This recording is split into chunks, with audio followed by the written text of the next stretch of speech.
Sumainyo ang Panginoon. At sumaiyo rin. Ang mabuting balita ng Panginoon ayon kay San Marcos. Papuri sa iyo, Panginoon.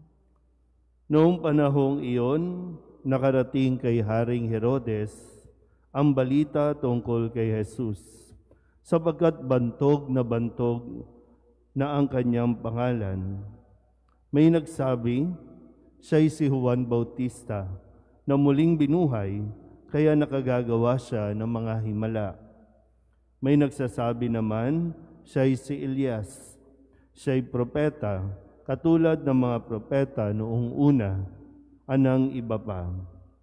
Sinabi naman ni Herodes nang mabalitaan niya ito, muling nabuhay si Juan na pinapugutan ko. Si Herodes ang nagpahuli, nagpagapos at nagpabilanggo kay Juan dahil kay Herodias.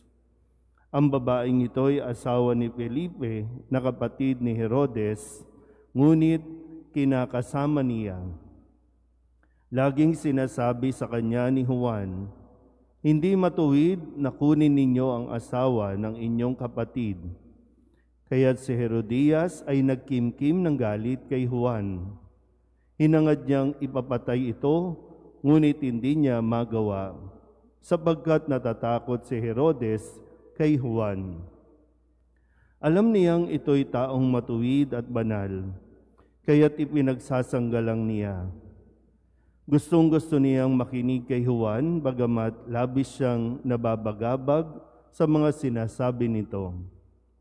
Sa wakas ay nagkaroon ng pagkakataon si Herodias nang anyayahan ni Herodes sa kanyang kaarawan ang kanyang mga kagawad, mga pinuno ng hukbo at ang mga pangunahing mamamayan ng Galilea. Pumasok ang anak na babae ni Herodes at nagsayaw. Labis na nasiyahan si Herodias at ang mga panauhin, kaya't sinabi ng hari sa dalaga, hingin mo sa akin ang anumang ibig mo at ibibigay ko sa iyo. At naisumpa pa niyang ibibigay kahit ang kalahati ng kanyang kaharian, kung ito ang hihilingin. Lumabas ang dalaga at tinanong ang kanyang ina, ano ang hihilingin ko?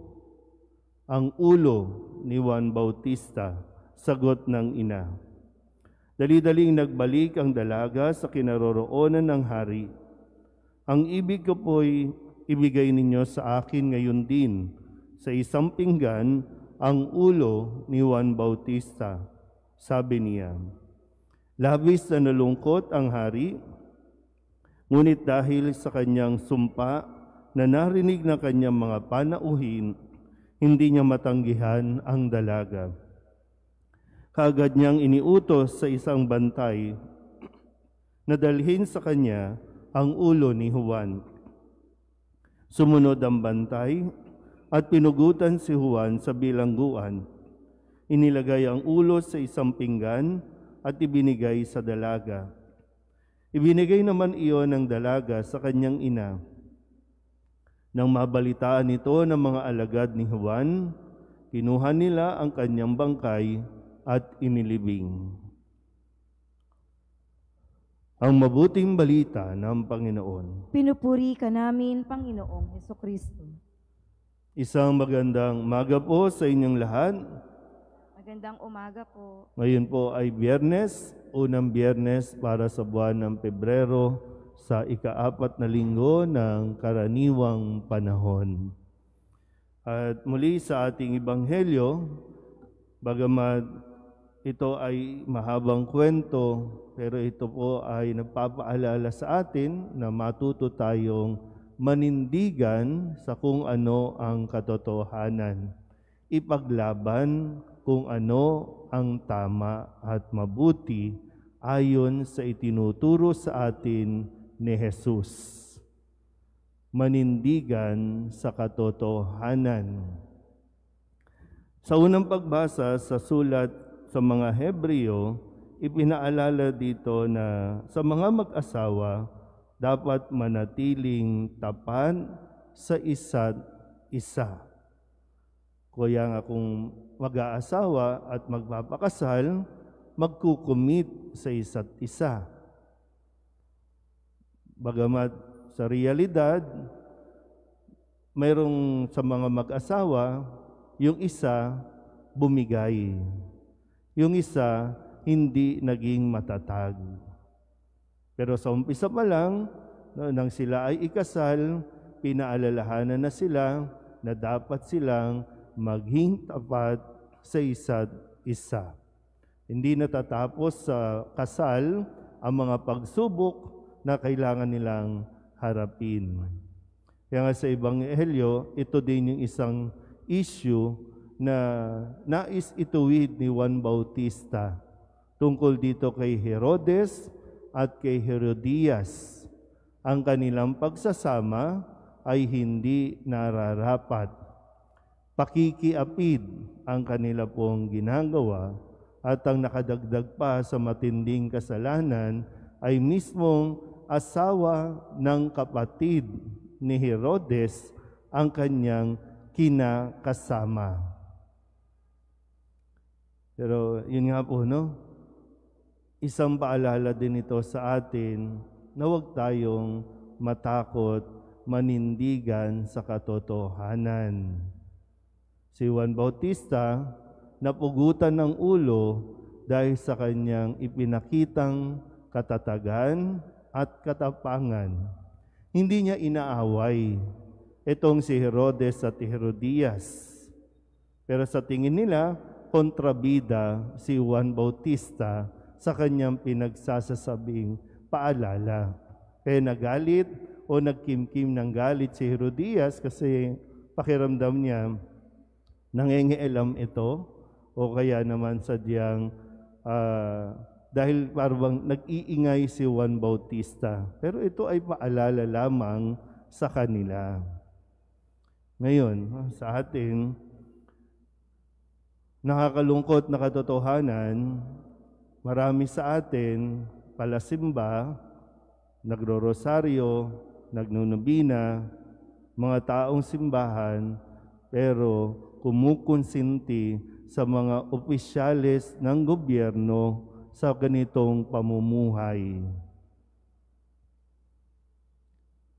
Anong gagawin natin ngayon?